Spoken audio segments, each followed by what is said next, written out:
Good morning class 7। अभी आपने इससे पहले आपका ऑनलाइन क्लास चालू हुआ था तो उसमें 2 एक्सरसाइज तक पढ़ लिया था। आज से हम शुरू कर रहे हैं तो 3A।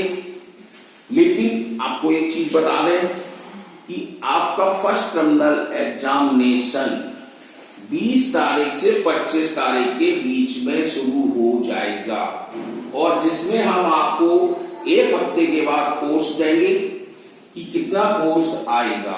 तो इसलिए आपके पास किताब नहीं है तो किताबें खरीद लो, जिसके पास किताब है तो वो अपने बुकों से देखना शुरू कर दे।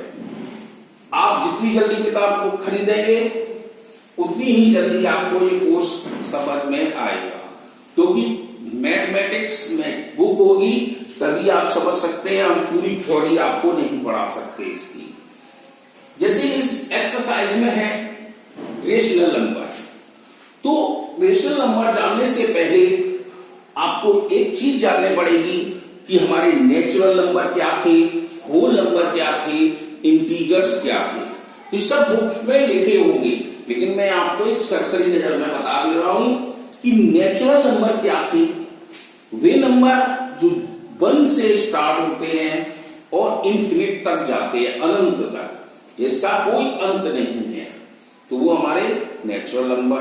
अब होल नंबर क्या थे?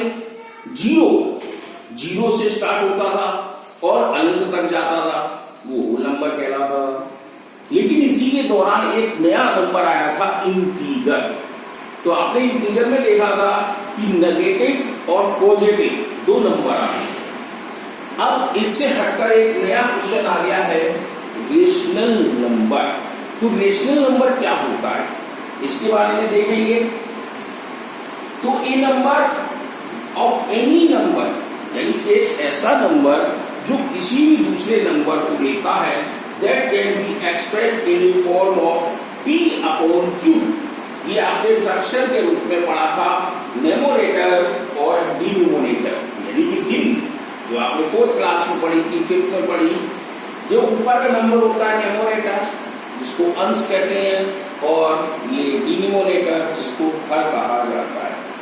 अगर ये किसी भी सूरत में डिवाइड देते हैं और 0 नहीं आता है, नॉट इक्वल, देखा है आपने, Q का मल्टीप्लाई करते हैं तो Q नॉट इक्वल 0, तो ऐसे नंबर रेशनल नंबर कहलाते हैं।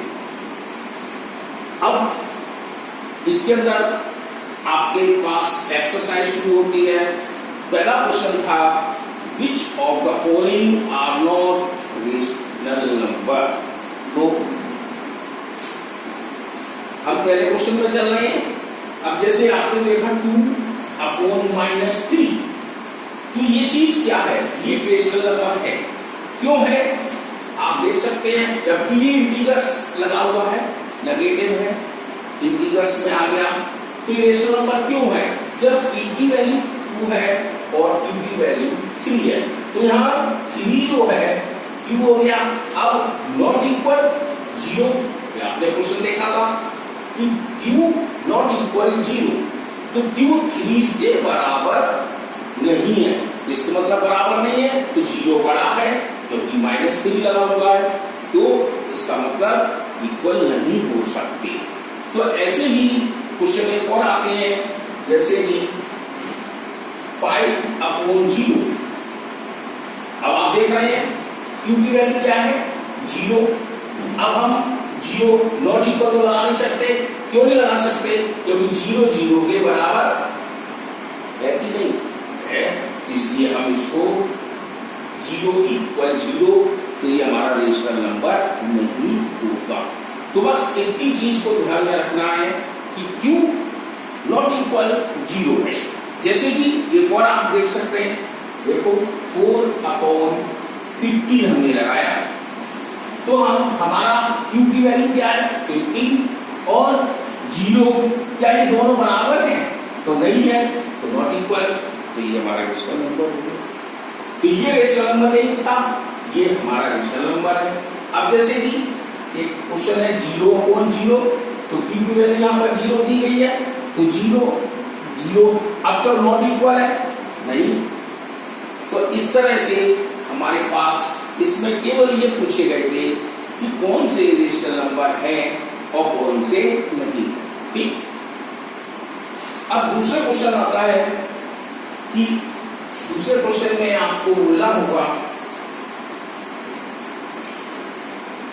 इन्होंने दिया है express the following in the form of P upon Q। तो P अपॉन Q में ये नंबर लिखना है, जिसे A का था 4।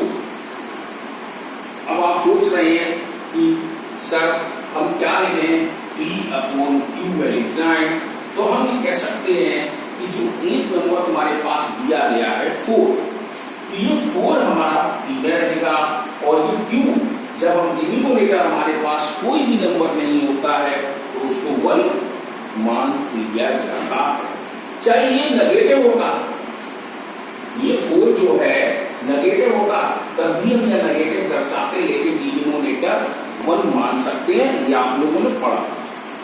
ऐसी ही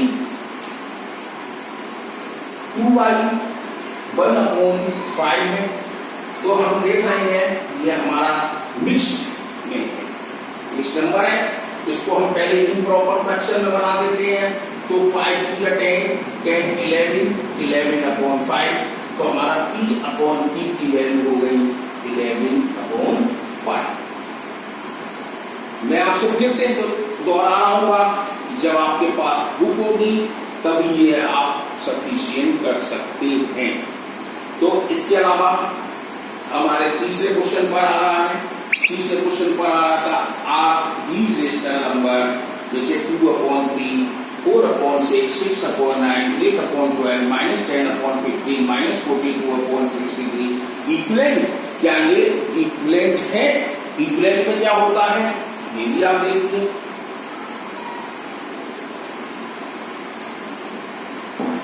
ये तीसरे क्वेश्चन में है,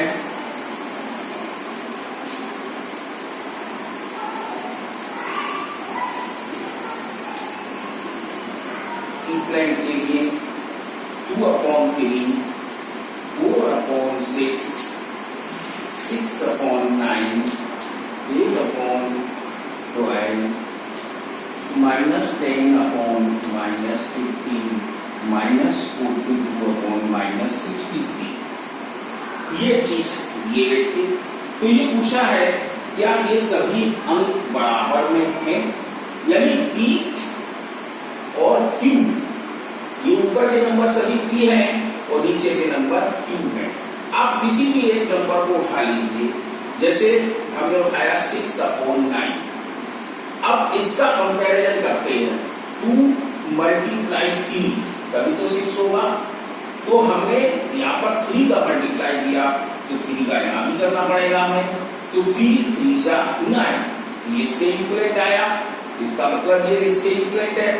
इसे चेक कर सकते हैं, 2 2 जा 4 तो 3 2 जा 6, ऐसे 2 4 जा 8 3 4 जा 12, तो 4 4 कर दिया।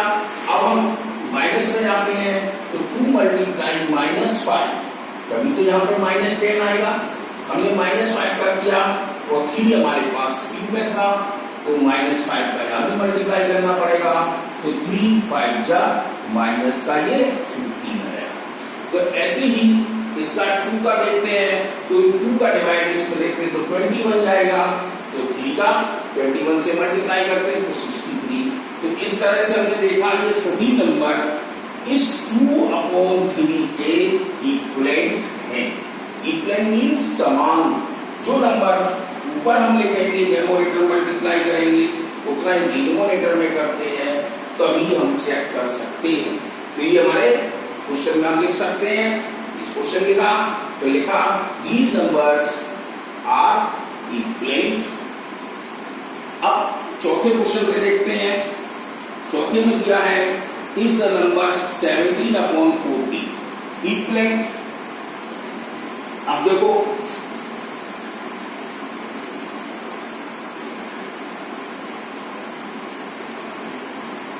अभी हमने आपको केवल 2/3 माना था, इससे अब हमको दे दिया 17/40। क्या ये नंबर -34/60 80 ये इक्वल है इसके? तो हम देख सकते हैं कि 17 में अगर मल्टीप्लाई 2 का करते हैं, ठीक, तो 40 में भी हम 2 का मल्टीप्लाई करेंगे, तो यहाँ पर 34/80 आया। जरा चेक करना, ये देखो कि ये -34 है, तो यहाँ पॉजिटिव आ रहा है। अगर हम इसको पॉजिटिव बनाते तो ये नीचे वाला नेगेटिव हो जाएगा। अगर इससे हम 2 का मल्टीप्लाई करते हैं, कौन से 2 का? -2 का, तो नीचे भी हमें -2 का करना पड़ेगा।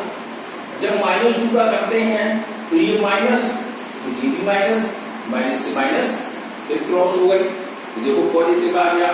तो मतलब हमारा -30/80 इक्विवेलेंट नहीं है। ऐसे ही आगे देखते हैं, इसमें 34/80 है, ये भी नहीं, तो हम लिख सकते हैं 7/40 इज नॉट इक्विवेलेंट -34/80 और 34/-80। अब पांचवें क्वेश्चन पर पहुंचते हैं। तो पांचवें क्वेश्चन में हम देखते हैं क्या वो कह रहा था कि स्टैंडर्ड फॉर्म, अभी तक आप जान रहे हैं स्टैंडर्ड फॉर्म में क्या है।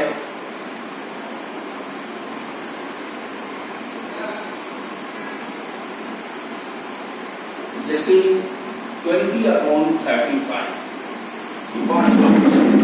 ये क्वेश्चन बना कि स्टैंडर्ड फॉर्म क्या है, तो आप क्या करेंगे, एक ऐसा नंबर ढूंढिए जो दोनों में डिवाइड करता है। जैसे कि हम डिवाइड फॉर्म में 5 लगा रहे हैं, अभी आपने देखा था हमने मल्टीप्लाई किया था, अब हम इसको डिवाइड कर रहे हैं। छोटे से छोटे नंबर को आप बनाएंगे इसमें 20/35 को। जब मैं 5 का डिवाइड किया तो 4 और इसका किया तो 5।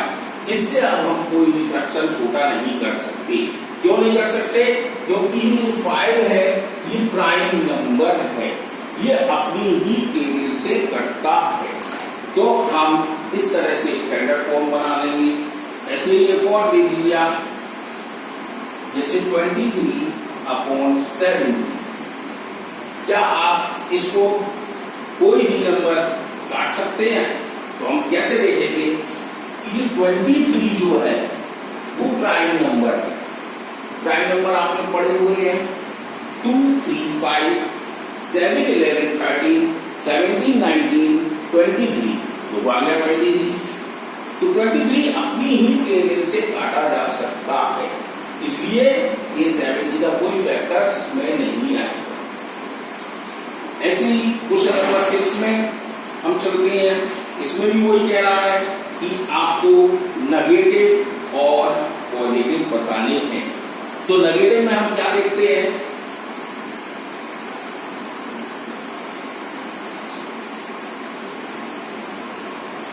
जैसे 5/13 है और 11/-13। तो ये क्वेश्चन कह रहा है कि आप इसमें बताइए कि ये फॉर्म हमारी, ये रेशनल नंबर नेगेटिव है कि ये नेगेटिव है। तो हम पढ़ चुके हैं कि कहीं भी न्यूमरेटर या डिनोमिनेटर में नेगेटिव अगर साइन लगा है तो नेगेटिव होगा, अन्यथा नहीं होगा। ये तो हमारा पॉजिटिव रहा, इसको तो मैं लेना नहीं, इसके लिए लेना था, तो हम यहाँ पे लिख देंगे नेगेटिव।